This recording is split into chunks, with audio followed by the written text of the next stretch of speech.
Olá, bom dia a todos. São 10 horas e 13 minutos do dia 5 de abril de 2020.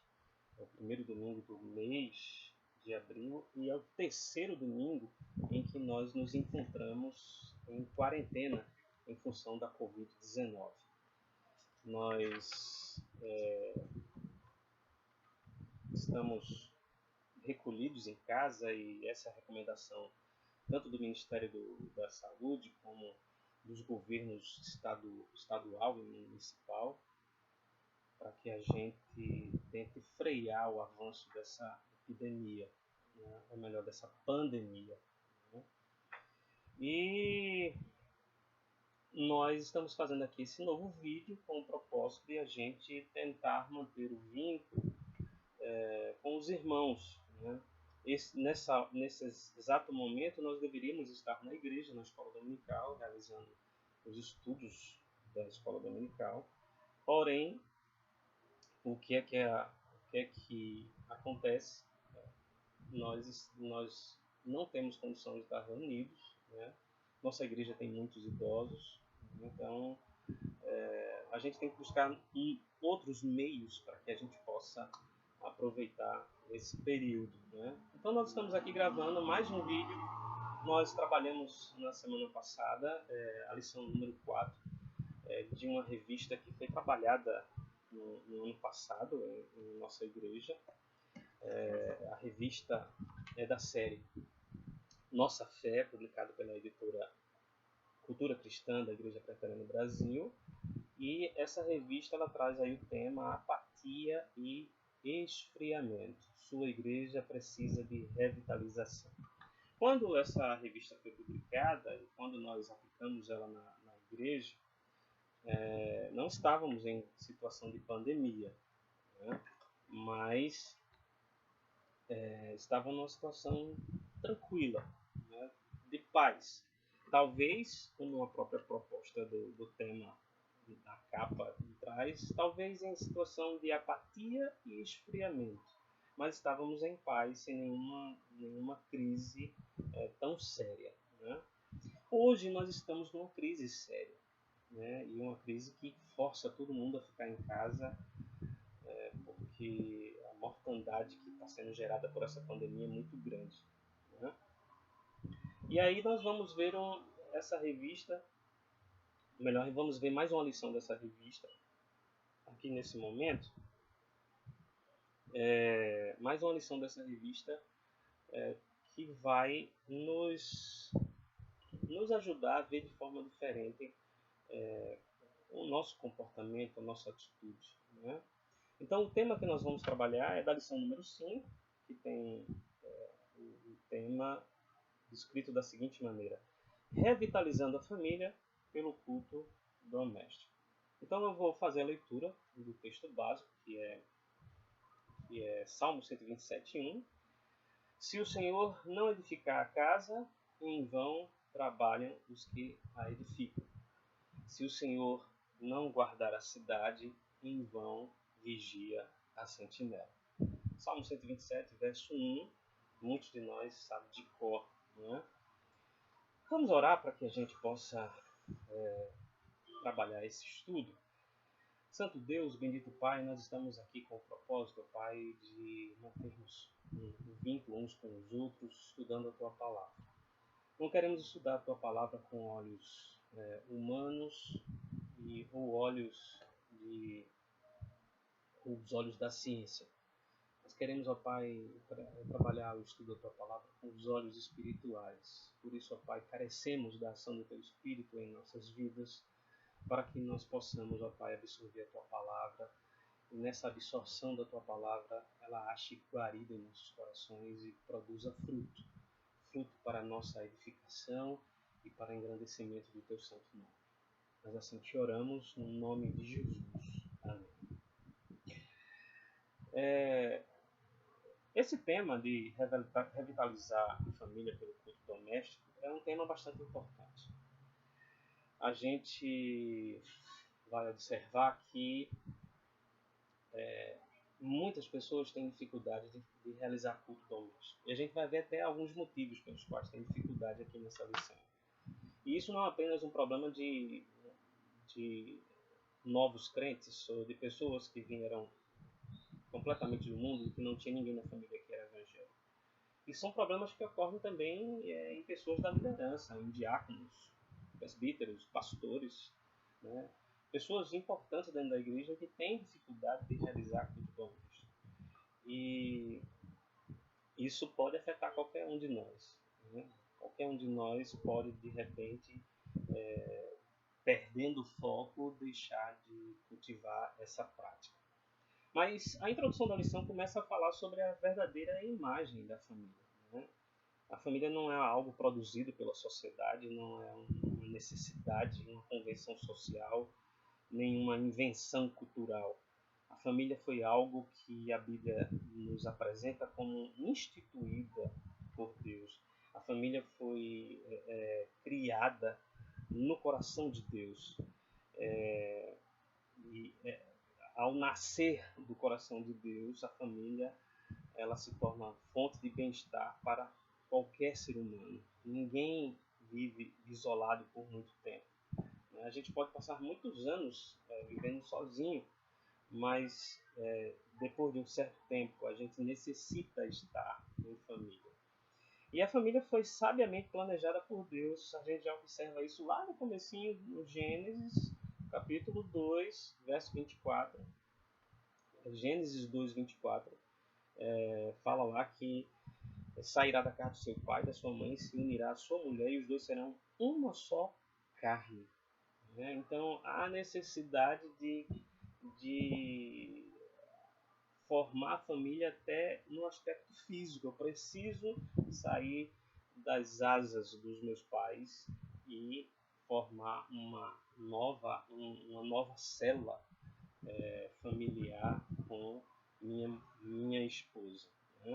Então isso precisa acontecer com todos, né? Porque foi dessa forma que Deus criou, dessa forma que Deus orientou na sua palavra. E quando falamos de famílias bem estruturadas, a gente fala também, já que nós estamos falando de vida espiritual, quando falamos de famílias bem estruturadas, nós estamos falando de igrejas fortes, né? A saúde espiritual da igreja, ela depende muito do que acontece dentro do lar. Para a gente trabalhar essa lição número 5, revitalizando a família pelo culto doméstico, nós vamos ver 5 pontos aqui nesse estudo. E o primeiro ponto trata da realidade, da difícil realidade da família, né? A gente começa a ver um contraste entre o real e o ideal. A gente vai ver que muitos não investem em suas famílias, infelizmente. Há muitas pessoas que têm boas casas e cuidam bem das suas casas, têm ótimos carros, cuidam bem dos seus carros, fazem passeios, promovem lazer espetaculares, né? Mas no cuidado da família acabam negligenciando.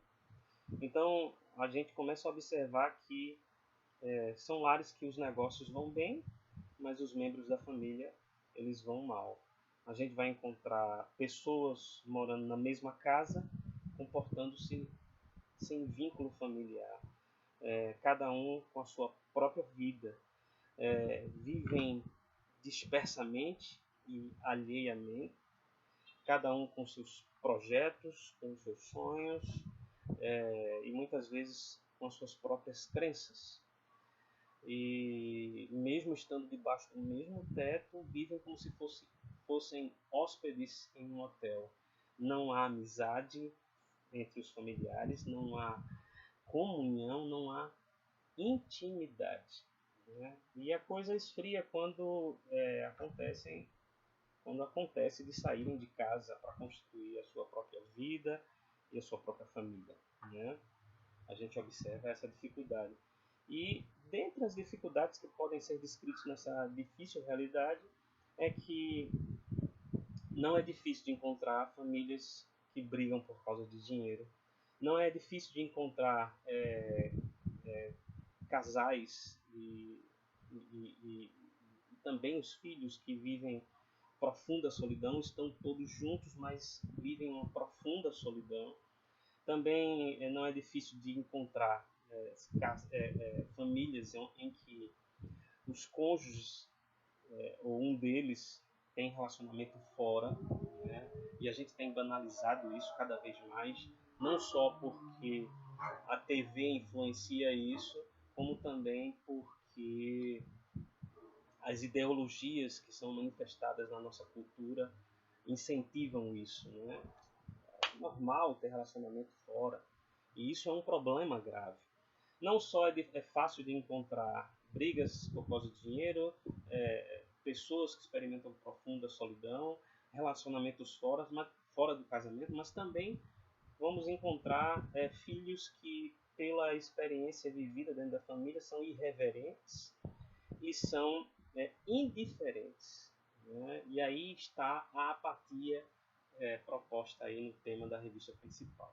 Nós temos vivido cada dia mais dias de apatia na nossa sociedade, e essa apatia, né, produz também um esfriamento, né? As pessoas vão se tornando insensíveis umas com as outras. E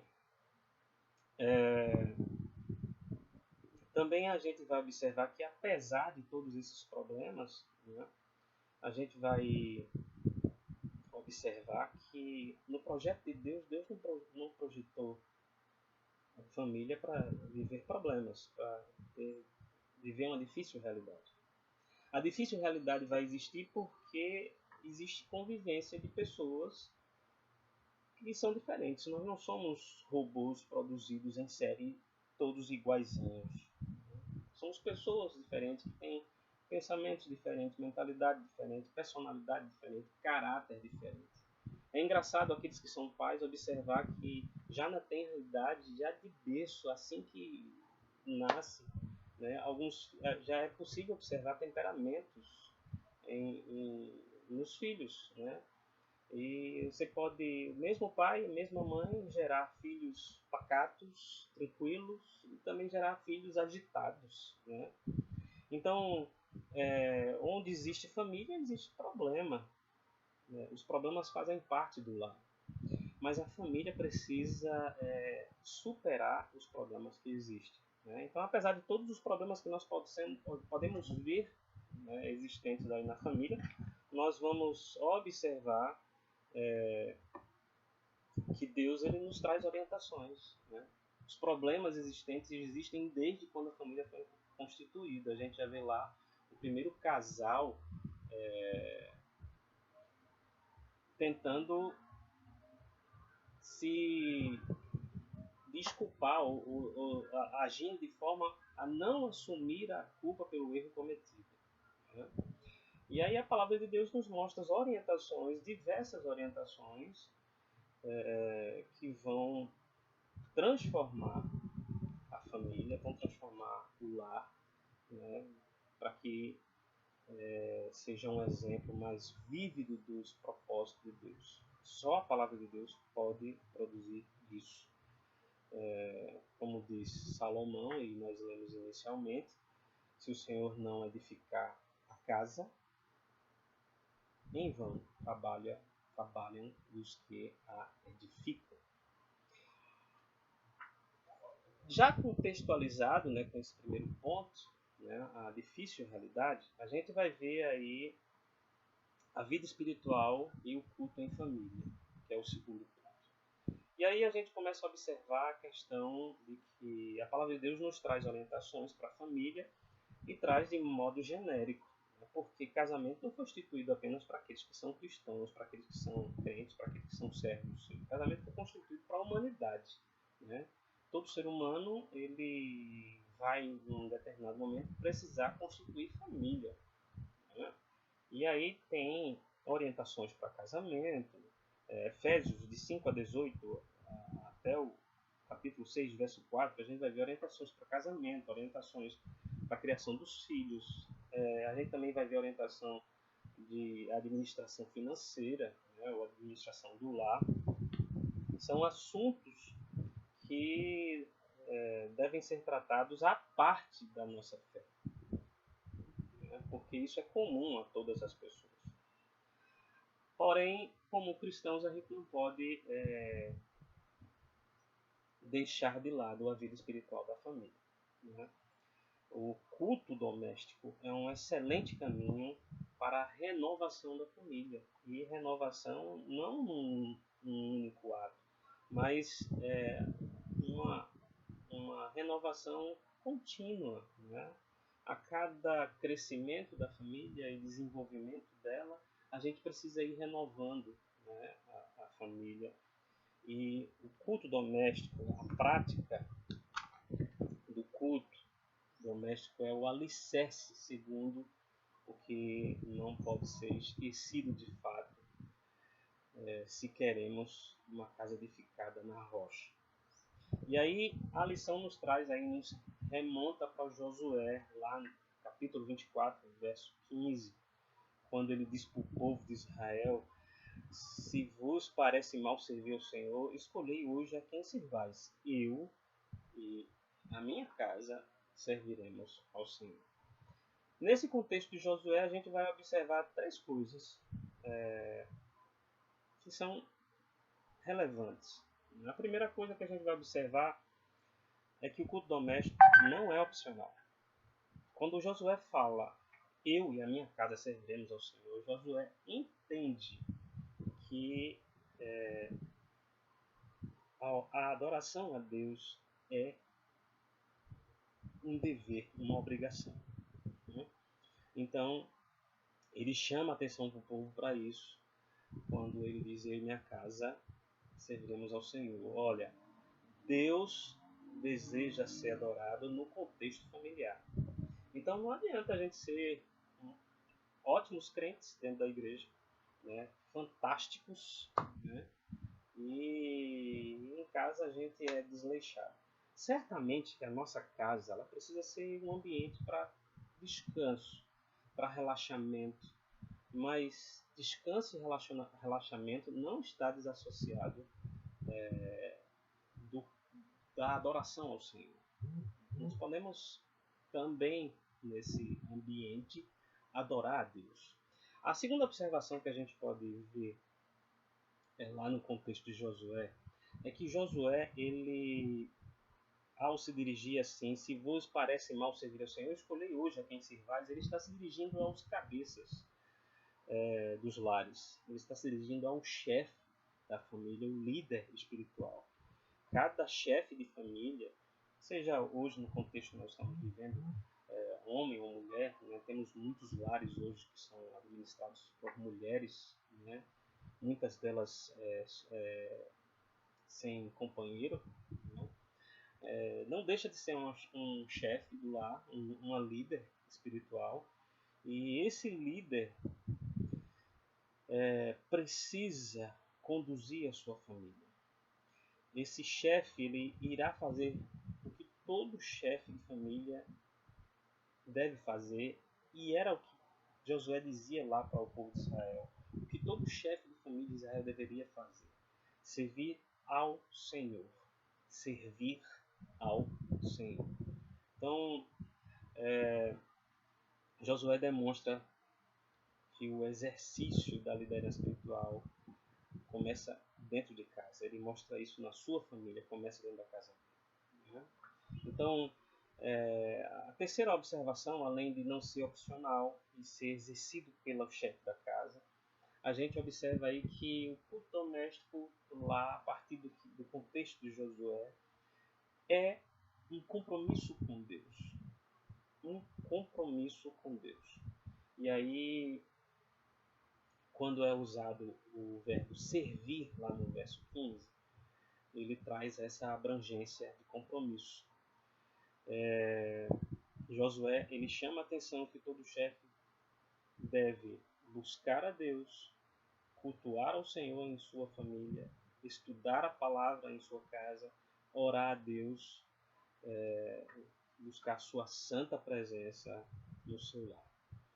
Então, só para a gente não perder da memória, né, a partir do contexto de Josué, né? O culto doméstico não é opcional, ele tem que ser exercido a partir do líder da família. E terceiro, o culto doméstico ele precisa ser encarado como um compromisso com Deus. E esse ponto número 2 que nós estamos vendo, né, a vida espiritual e o culto espiritual, ele ainda traz algumas outras coisas. Né? Ele traz, por exemplo, os motivos por que nós precisamos e devemos adorar a Deus em nossas casas. O primeiro motivo é que precisamos nos reunir para dar graças a Deus pelas bênçãos. Também precisamos buscar ajuda na solução dos problemas que normalmente afligem os nossos lares. Precisamos buscar a Deus para confessar os pecados. E isso é importante fazer em família. E precisamos buscar a Deus para orientar nossos filhos adolescentes. Além desses motivos, ele ainda trata das vantagens e das bênçãos. Esse ponto número 2. Ele fala que a primeira vantagem, né, a ser observada é que o culto doméstico ele previne de muitos pecados. Quando a gente estuda a palavra de Deus, lembre-se lá do salmista, no Salmo 109, guarda a tua palavra para não pecar contra ti. Né? Está aqui esse princípio dentro dessa vantagem de prevenir pecados. Quando nós trabalhamos a palavra de Deus em família, a gente contribui para prevenir pecados dos nossos entes familiares e de cada um de nós, sem exceção. Né? A outra vantagem também que a gente desenvolve é piedade. E a piedade pessoal vivenciada no ambiente doméstico é um instrumento poderoso para transmitir piedade aos nossos filhos. Então, nós precisamos ensinar os nossos filhos a serem piedosos no seu comportamento. Nossos filhos, toda criança, todo adolescente, eles são influenciáveis. Então, a gente pode observar aí o Salmo 78, do verso 5 ao verso 10, dizer: Ele estabelece um testemunho em Jacó, institui uma lei em Israel e ordenou a nossos pais que os transmitissem aos seus filhos, a fim de que a nova geração os conhecesse. Filhos que ainda não hão de nascer se levantassem, por sua vez os referissem aos seus adolescentes, aos seus descendentes, para que pusessem em Deus a sua confiança e não se esquecessem dos feitos de Deus, mas lhe observassem os mandamentos, e que não fossem como seus pais, geração obstinada, rebelde, geração de coração inconstante, cujo espírito não foi fiel a Deus. Então, a vantagem do culto doméstico está aí descrita no Salmo 78, dos versos 5 ao verso 7, mostrando o quanto isso é necessário na nossa família, no nosso lar. Mas ainda podemos observar um outro benefício na adoração doméstica. O culto doméstico ele transforma de tal modo o meio em que nós estamos inseridos que ele ajuda a dissipar discórdias. Quem não tem discórdias no lar? Quais são os casais que não entram em atrito por discordarem de alguma coisa? E quais os filhos que também não entram em discórdia uns com os outros, brincam e depois brigam? Né? O culto doméstico ele transforma, né, a família de tal maneira que dissipa as discórdias. Né? E aí a gente vai observar que o lar do cristão deve ser uma extensão da igreja. Aquilo que a gente aprende lá na igreja não pode ficar lá em quatro paredes. É necessário que a gente traga aqueles princípios para a nossa intimidade, para a nossa convivência. E a gente vai ver que quando a gente transforma a nossa casa numa extensão da igreja, a gente também edifica o nosso lar com a sã doutrina. Né?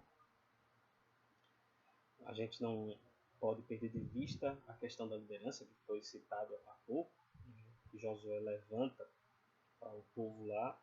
O pai deve ser o sacerdote do lar, como um pastor de uma igreja. O pai deve liderar os membros da família a adorarem a Deus em casa. Os filhos precisam aprender, devem aprender o temor a Deus pelo exemplo e pelo ensino dos seus pais. Se os pais não dão exemplo, nem ensinam seus filhos, como eles poderão temer a Deus? Deus ordena aos pais crentes que transmitam a palavra a seus filhos. A fé precisa começar em casa. A fonte da força da família, né, está nesse ambiente doméstico, um ambiente familiar que aprende a orar, aprende a louvar, aprende a ler a Bíblia. Pais crentes, assim encerra o ponto 2, precisam influenciar espiritualmente seus filhos. Quando os lares cristãos são fortes, a igreja é forte e influenciadora. E aí, ao observar esse ponto 2, eu queria chamar a sua atenção para uma percepção que eu acho que você deve ter, né? Quantas famílias, quantos pais você conhece que estão na igreja e que de repente eles perderam os filhos para o mundo? Né? Até onde vai a responsabilidade dos pais nessa perda? O fato de o fato de a gente ir à igreja, às vezes não sempre, né? De ir à igreja e passar por todos os ritos que a igreja produz, não faz com que a gente seja melhor em casa. Né? A gente vai ter dificuldades. E dificuldades e obstáculos é o que traz o terceiro ponto. Né? O terceiro ponto vai levantar aqui quatro dificuldades. Quatro objeções que muitas famílias fazem para não realizar o culto doméstico. E as alegações são as seguintes: trabalho demais e não tenho tempo para realizar culto em família. Todo mundo tem horário diferente de trabalho e estudo lá em casa. Meu cônjuge não é crente e não sei ensinar nem liderar um culto. Então, essas são quatro de muitas desculpas que a gente pode encontrar. E aqui colocada na lição. E aí, para cada uma dessas, tem as soluções possíveis. Na questão de trabalhar demais e não ter tempo para realizar o culto em família, né, antes de a gente trabalhar a solução proposta aqui na lição, eu queria que, principalmente aqueles que têm a minha idade ou são um pouco mais velhos, lembrar de um comercial que existia na Casa Lux Ótica, onde tinha um ceguinho falando. A câmera começava filmando o cego de frente, ele de óculos, parecia que ele estava enxergando e ele ia continuar falando e olhando para outro ponto, né? De maneira que quando ele terminava a fala dele, ele já estava dessa maneira. E ele agradecia no comercial e se levantava. Só que a câmera estava filmando ele de lado já, não mais de frente. E ele achava que estava sendo filmado de frente. E esse ceguinho, dentro da sua fala, ele dizia: quando a gente não quer, qualquer desculpa serve. Então, quando a gente diz que trabalha demais, não tem tempo para realizar o culto doméstico, é uma indisposição. Né? E sem dúvida a gente está numa sociedade que mora, melhor que numa sociedade que tem, perdão, nós estamos numa sociedade que tem grandes e muitas atividades, né? Principalmente nas capitais, há muitas atividades. E cada vez mais a nossa agenda fica mais cheia, né? Não só envolvidos no trabalho, envolvidos nas atividades dos nossos filhos na escola. Hoje não se para mais para estudar, as pessoas estão chegando à terceira idade e estão estudando, estão indo para a faculdade. Então a gente vai abarrotando a nossa agenda de tal maneira e a gente acaba não priorizando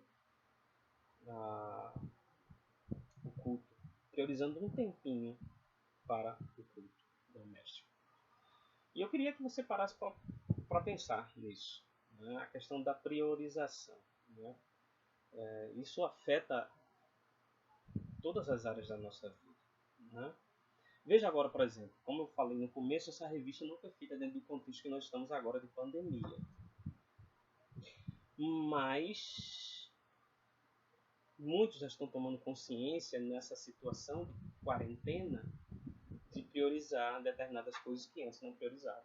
Antes não tinha tempo, agora está com tempo suficiente. Né? Então é preciso se esforçar um pouco mais para gastar um tempinho. 10 minutos, 15 minutos, 20 minutos. É tempo suficiente para estarmos juntos em família, adorando ao Senhor, realizando o culto doméstico e promovendo o crescimento espiritual da nossa família. Se a gente consegue priorizar tempo para recreações e diversões, por que nós não conseguimos tempo para a adoração em família? O segundo problema, a segunda objeção é que todo mundo tem horário diferente. Quando eu comecei a estudar no seminário para me tornar pastor, eu trabalhava numa empresa que ficava em torno de 50 a 60 quilômetros de distância da minha casa. Não existia o que temos hoje, isso foi há mais de 25 anos atrás. A dificuldade de locomoção era grande, o transporte demorava muito. Então eu acordava de 3h40 da manhã, 3h45, 3h50, trabalhava, ia para essa empresa trabalhar e chegava em casa por volta das 4h30, 5h, tirava um cochilo, depois me arrumava, saía às pressas para assistir aula no seminário à noite. Quando chegava em casa de volta do seminário já era 10h40, 11h da noite, para acordar no outro dia de 3h50, 4h da manhã. Então eram poucas horas de sono, poucas horas de convivência familiar e na maioria das vezes eu tomava café sozinho, almoçava sem a família, jantava antes de todo mundo para poder chegar no seminário. Então isso é um problema hoje, né? A gente vê que as pessoas têm horários diferentes. E algumas pessoas estão trabalhando em empresas que têm revezamento, que funcionam 24 horas. Então, às vezes, fica difícil realmente casar um tempo. É uma dificuldade que tem sido cada vez mais comum na nossa sociedade. Mas, em razão dessa dificuldade, precisamos fazer um esforço para harmonizar nossas agendas e horários. É possível reservar um tempinho uma vez na semana, né? Ou cancelarmos alguma outra atividade que não seja tão importante quanto o culto doméstico. Né? Precisamos pensar bem na nossa família. Temos de ter plena consciência de que o culto em família é um compromisso inegociável, porque isso vai refletir lá no futuro. Então, o tempo que eu investi, eu vou colher lá na frente. Né? Então, é preciso priorizar horários, né? E é preciso priorizar também a agenda. A terceira objeção é um problema que existe muito dentro das nossas igrejas. Minha esposa não é crente, o meu marido não é crente, o cônjuge não é crente. Muitas famílias cristãs começaram já com o casamento já efetivado. Né? E aí o que acontece? O marido se converte ou a esposa se converte. né? Só que o outro não se converteu. E aí começam alguns conflitos, né?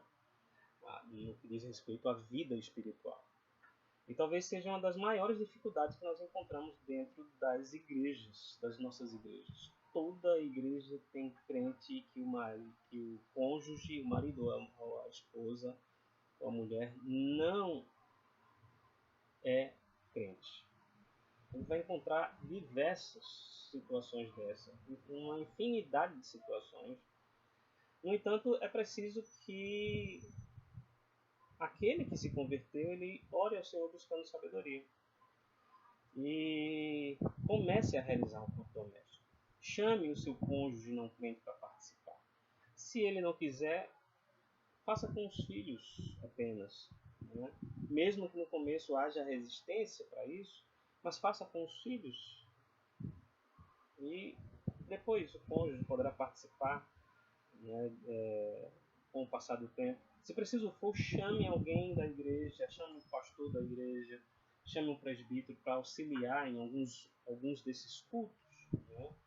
Mas aquele cônjuge que é crente não pode desistir disso. Isso poderá ser uma ferramenta poderosa para conquistar o cônjuge não crente para o Senhor. Né? A gente sabe que o crescimento pertence a Deus. Não adianta forçar a barra, né? Nem por força, nem por violência. E a terceira objeção é sobre não sei liderar um culto, não sei ensinar, não sei falar. Tem pessoas que têm dificuldade de orar dentro da igreja, né? Então simplesmente peça para o pastor orientações, ou um dos presbíteros da sua igreja, uma orientação de como fazer, como ensinar, como falar, como orar, né? Em grupos pequenos. A família é um grupo pequeno, muito bom para a gente desenvolver essa necessidade. A lição traz aqui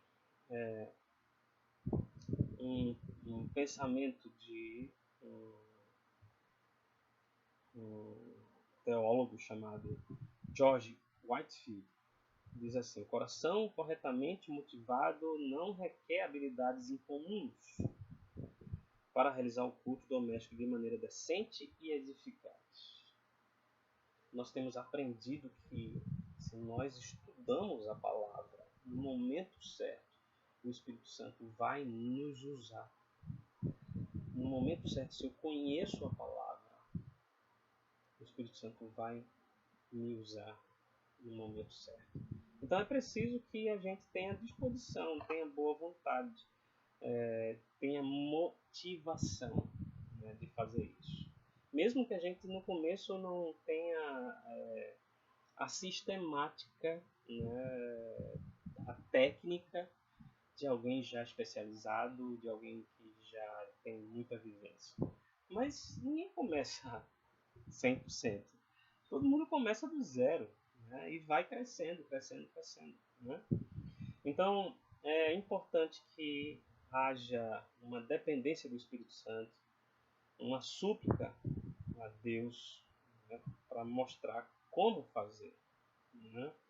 Provérbios 16, 23 diz: o coração do sábio é mestre de sua boca e aumenta a persuasão dos lábios. Bom, essas são as objeções que a gente pode, mais comuns que a gente pode encontrar e a solução para elas. A gente já viu aqui o contexto, né, em que a difícil realidade em que vive a família.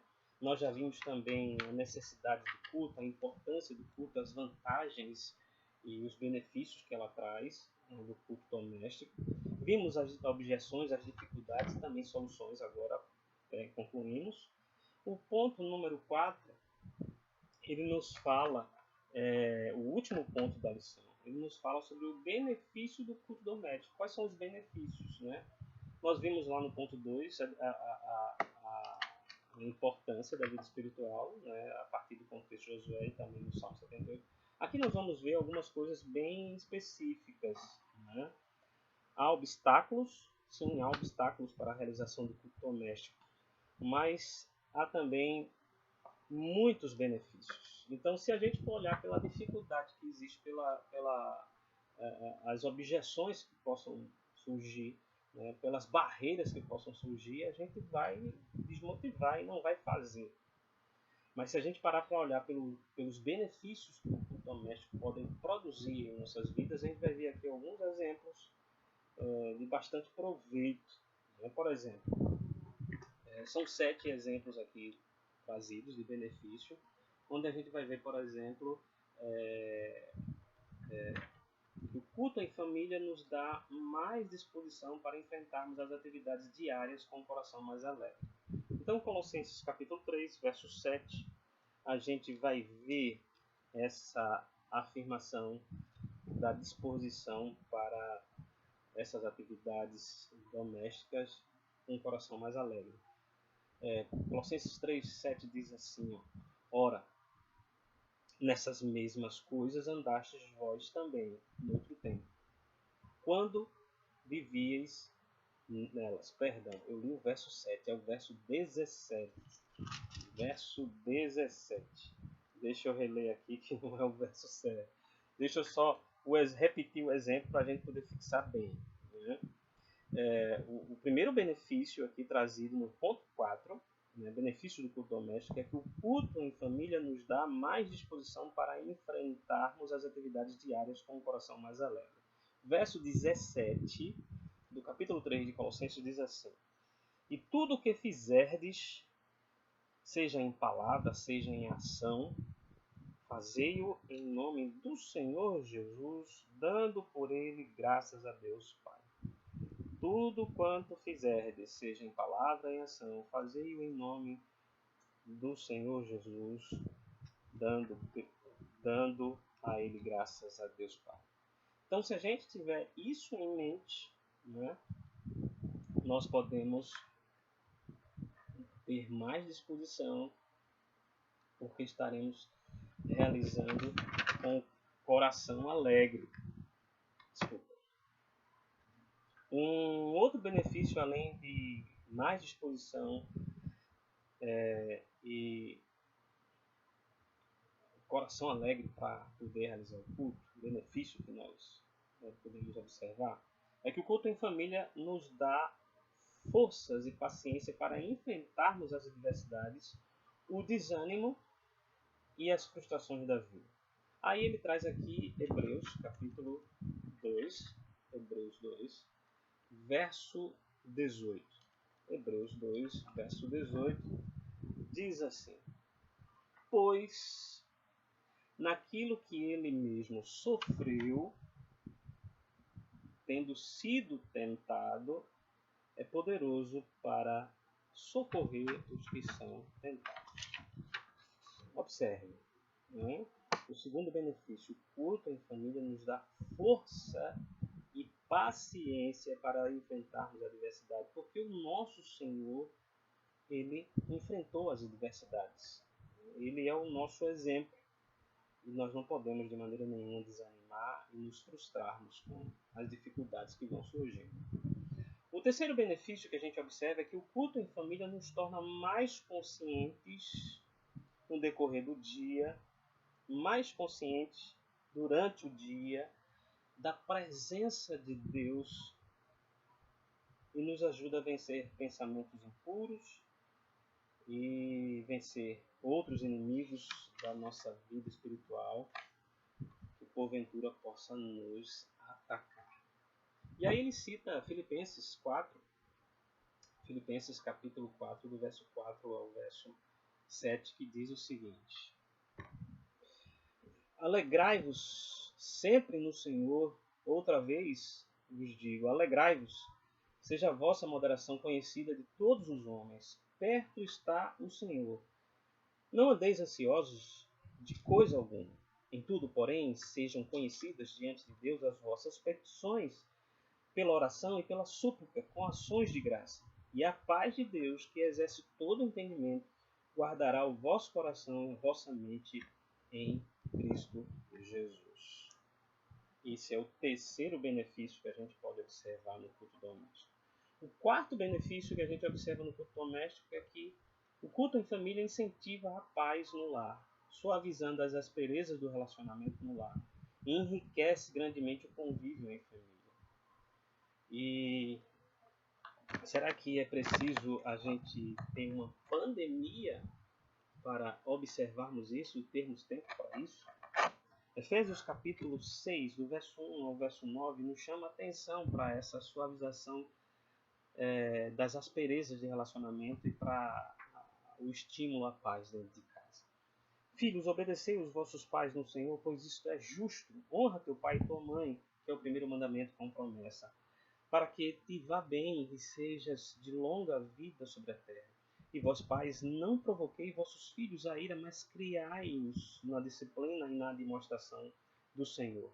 Quanto a vós outros, servos, obedecei o vosso Senhor segundo a carne, com temor e tremor, na sinceridade do vosso coração como Cristo, não servindo à vista como agradar a homens, mas como servos de Cristo, fazendo de coração a vontade de Deus, servindo de toda boa vontade como ao Senhor e não como a homens, certos de que cada um, se fizer alguma coisa boa, receberá isso outra vez do Senhor, quer seja servo, quer livre.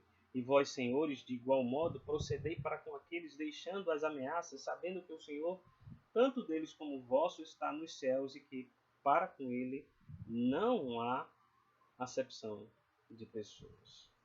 Então, quando nós paramos para observar esse quarto benefício, a gente observa que são princípios básicos e que qualquer um de nós pode ser acometido deles, da falta deles, da falta do exercício deles.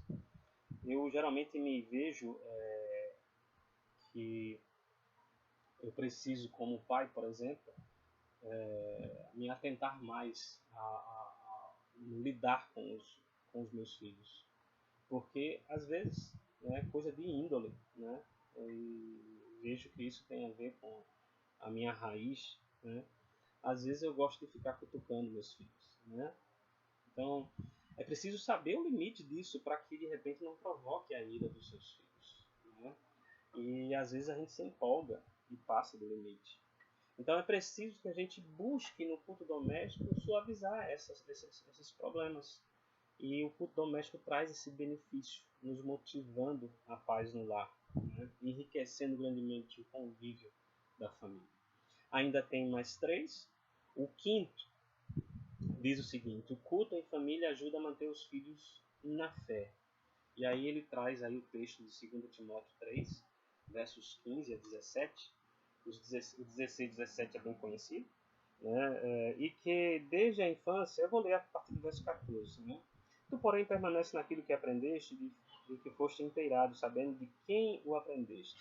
Isso pode, logicamente, ser aplicado a qualquer um de nós que aprendeu dentro da igreja. E que desde a infância sabes as sagradas letras, que podem tornar-te sábio para a salvação pela fé em Cristo Jesus. Toda a Escritura é inspirada por Deus e útil para o ensino, para a repreensão, para a correção, para a educação na justiça, e a fim de que o homem de Deus seja perfeito e perfeitamente habilitado para toda boa obra. Quando a gente realiza o culto doméstico, a gente tem muito mais recursos para manter os nossos filhos na fé. Lembra do que eu perguntei da situação de muitos que perderam seus filhos? Não estou de maneira nenhuma querendo trazer culpa, mas nós somos responsáveis pelos nossos atos. Se eu não tenho uma vida de culto doméstico prática na minha casa, eu vou ter mais dificuldade de manter meus filhos na fé do que se eu tivesse uma vida prática de culto doméstico. Então é preciso, não que o culto doméstico vá garantir a permanência dos nossos filhos na fé. Não. Mas vai contribuir. Eu gosto muito de usar, antes de falar aí os outros 2 benefícios que podemos encontrar no culto doméstico, chamar a atenção para a questão quando a gente trata de manter os filhos, chamar a questão do condicionamento. Condicionamento. O que é condicionamento? Por exemplo, um dos condicionamentos mais comuns, andar. Nenhum de nós, quando anda, dá o comando ao pé direito. para ele ir à frente. Agora, o esquerdo. Direito agora, por favor. A gente não age dessa forma. A gente aprendeu a andar e andando a gente se condicionou de tal maneira que a gente nem se preocupa em dar comando aos pés, né? A gente pode ver também, por exemplo, o condicionamento numa linha de produção de uma fábrica, né? A pessoa que vai começar a operar uma máquina pela primeira vez, ela vai, por exemplo, sei lá, né? Vamos trazer a ilustração aí da fábrica de chocolate. O pai do garoto lá que botava a tampinha na pasta de dente. Vinha a pasta andando e ele botava a tampinha. E cada pasta que vinha ele botava a tampinha. No começo, a pessoa que está trabalhando numa linha de produção, ela pode cometer erros e até se atrapalhar, né, na colocação. Mas depois ela vai se condicionando de tal maneira que ela vai se aperfeiçoando. Sabe aquele ditado que a prática leva à perfeição? Então vai se aperfeiçoando de tal maneira que daqui a pouco ele está colocando a tampinha sem nem ver de tanta prática que tem. A tampinha, a pasta vai passando, ele bota sem nem olhar. E bota com precisão, porque ele está condicionado. Se eu me condiciono a ter esta atividade, certamente eu vou ter uma facilidade muito maior de manter os meus filhos na fé, né? Lembre-se do ditado da gota: quanto bate, até que fura. Os dois últimos ainda o culto em família reforça o trabalho pastoral e, além disso, estimula muito a participação na igreja. Então, às vezes a gente vê pastores enxugando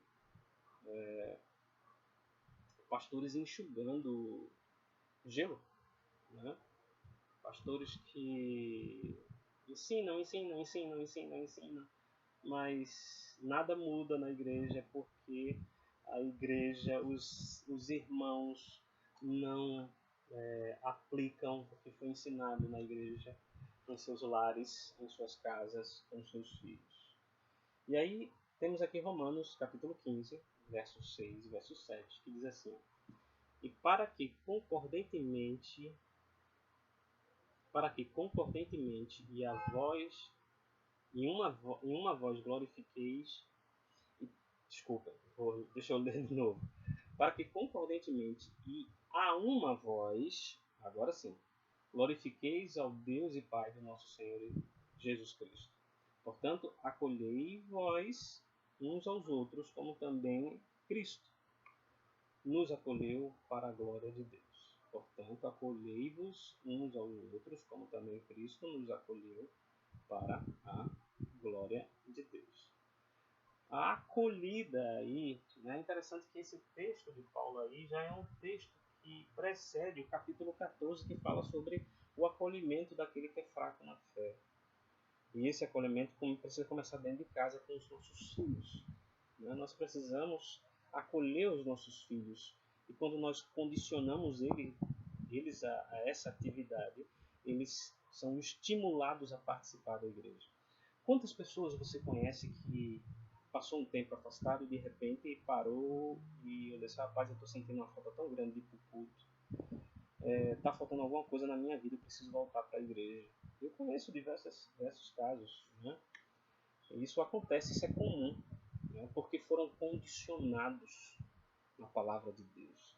O último benefício que a gente encontra aqui no ponto 4 é que o culto em família faz de um lar exemplo e estímulos a outros lares para que tenham a mesma vida de devoção e adoração a Deus.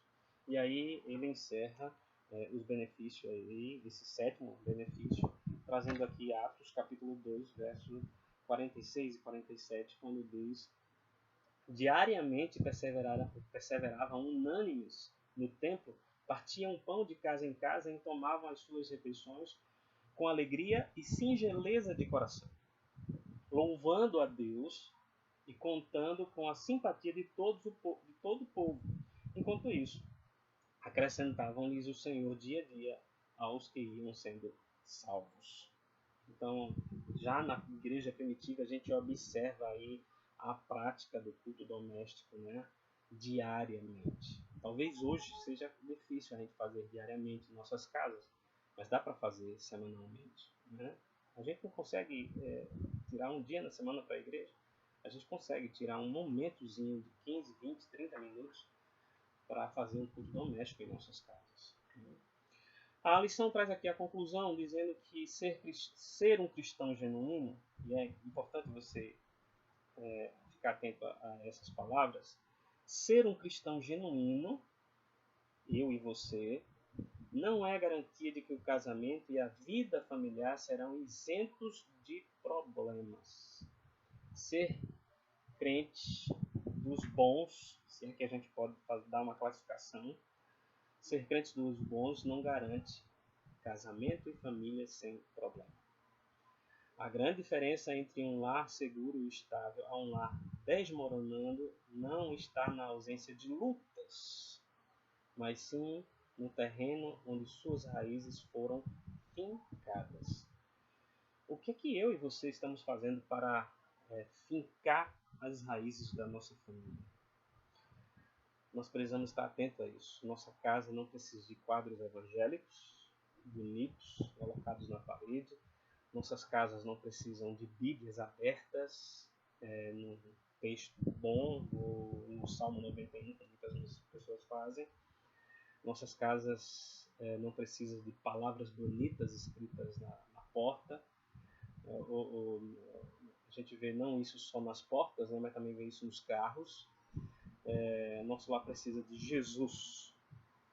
Todas essas coisas que eu acabei de falar, de quadro, dizeres na porta, no carro, Bíblias abertas, são às vezes transformados em amuletos.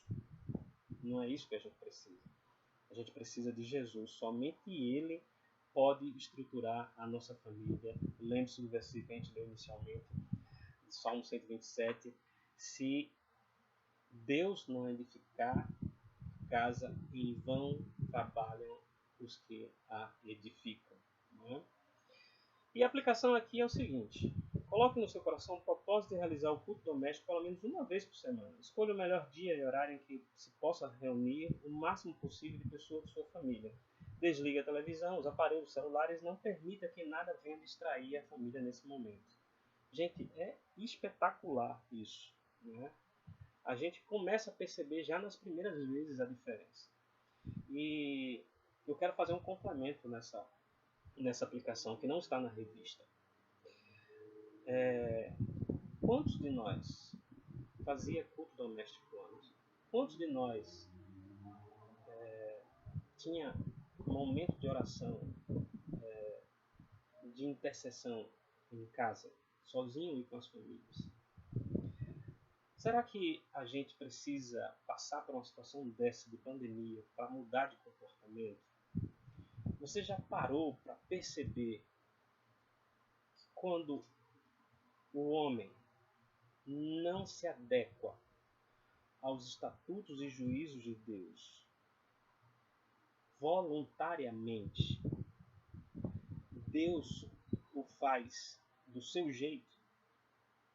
A gente vai ver isso, a adequação da mudança de vida lá no dilúvio. Né? Não quer ficar do jeito que eu quero, eu sou o Senhor, vocês são os servos, não quer ficar do jeito que eu quero, então peraí que eu vou mandar um dilúvio. A gente vai ver isso na própria vida de Jonas. Vou lá para Nínive, que nada, tá doido ir para Nínive? Não vai não? Ok, né? A gente vai ver isso em diversas situações de crises descritas também nas escrituras, além dessas duas que eu citei, em que Deus permitiu que houvesse algum acontecimento extraordinário, né, e que provocasse mudança. Queridos, se todas as coisas cooperam para o bem daqueles que amam a Deus,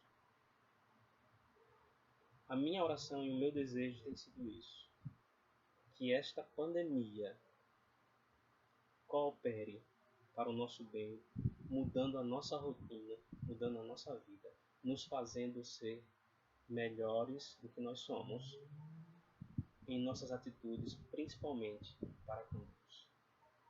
Que Deus abençoe a todos, espero que tenha sido proveitoso. Vamos orar para encerrar. Pai bendito, Deus eterno, nós te agradecemos, ó Pai, por esse estudo. carecemos, ó Pai, de colocar isso em prática. Suplicamos, ó Pai, que Teu Espírito nos use e nos faça instrumentos para que o Teu nome seja glorificado. Nós assim te oramos no nome de Jesus. Amém. Que Deus nos abençoe.